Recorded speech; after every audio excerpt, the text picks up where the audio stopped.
10 साल थी कि दर्जी वाला काम करेंदा पे कुछ चीज़ां मैं डिठियां दर्जी वाले काम में।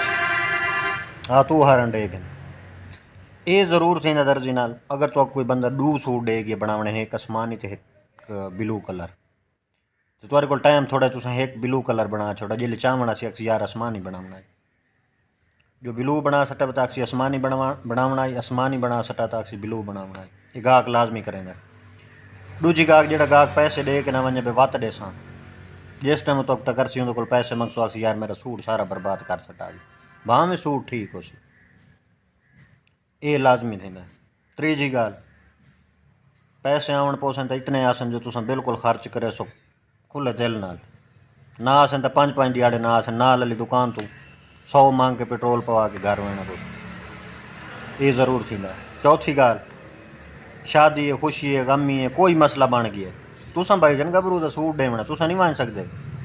हो ना तुसा उड्डे लगे गए तो पिछू गभरू का सूट कौन बने सी जै दम खारे चढ़ना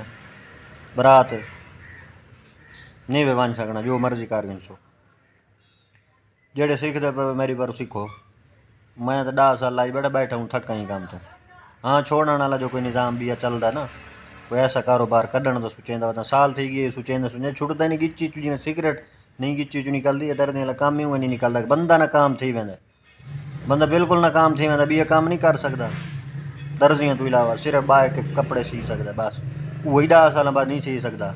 एंड थी वेंदी है।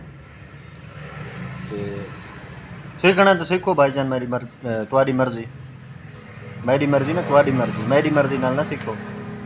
छोड़ दो जिथे जिथे सीखे वे लाओ यू ठीक है।